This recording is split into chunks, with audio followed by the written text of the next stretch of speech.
Bang! Hey gang, I'm Dr. Who. This is Accounting is a Joke, where accounting makes sense so you can make dollars. Today we're going to take a look at a walkthrough exercise on how to properly perform financial statement analysis by calculating the inventory turnover ratio. So if you're unfamiliar to financial statements, don't fret gang, I dropped a link to get you up to speed in no time. So with that being said, let's get it. So it tells us that Broadway Communication reported the following figures in its annual financial statements. So we're going to click on this table. We got some cost of goods sold, beginning and ending inventory.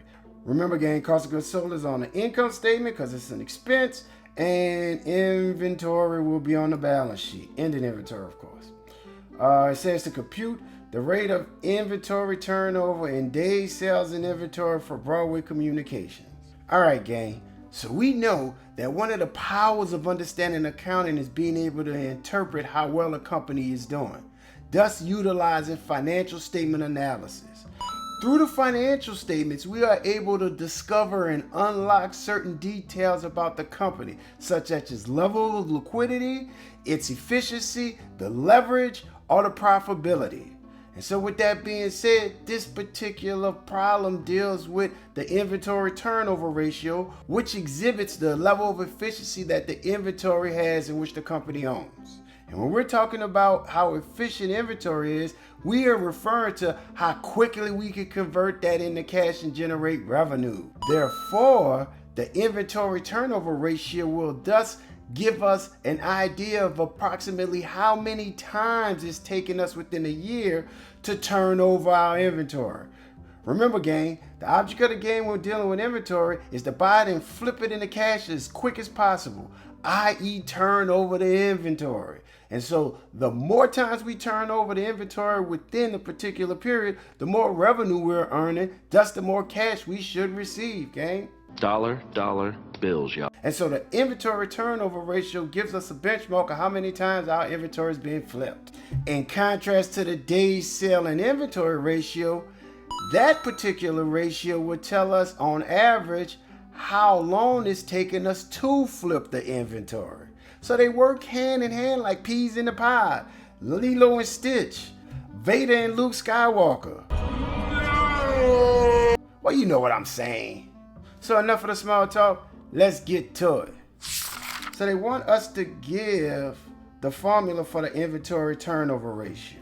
Okay, so our formula for the inventory turnover ratio is cost of goods sold divided by the average merchandise inventory. And so we know based on this particular information that was given to us in the table, our cost of goods sold is $18,400, and in order to calculate our average merchandise inventory, we're going to have to take the beginning inventory, add it to the ending inventory, and divide it by 2, gang.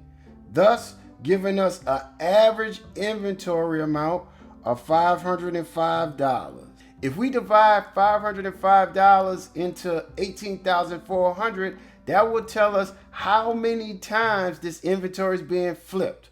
And that total amount happens to be 36.44. So gang, based on our inventory turnover ratio, it is telling us that this particular company is on average turning over its inventory up to 36 times within a year. Now, is that a good or bad thing? Well, gang, as I always says, in terms of financial statement analysis, particularly with ratios, you must compare the company to the industry's average as well as its leading competition, gang. So to answer the question, I don't know, because we don't know what industry this company is in or what its leading competitors are doing. But we're going to check this answer. Well done. And so once we calculate the inventory turnover ratio, we can now use that information to find out what are our days sales in inventory. And so we do so by taking 365 days, which is representative of a year, and divided it by the inventory turnover ratio that we just calculated, gang. And so we know that if we take 365 days and divide it into 36.44, that will give us an amount of 1002, gang, which is basically telling us, gang, that our inventory is being flipped within a year 36 times, but it's taking us approximately about 10 days to flip it. So this is valuable information for us to assess how efficient our inventory is being operated. So we're going to check this answer. Good job, gang. So there you have it, gang. A very quick, to the point, easy breezy example of how to utilize the inventory turnover ratio and the days sales in inventory. So if that light bulb clicked, which I know it did, gang, like, subscribe, and share the channel with your friends so they can chase the bags as well. I'm Dr. Who, and you know the routine by now. I love y'all, and I hope to see you soon. Bags!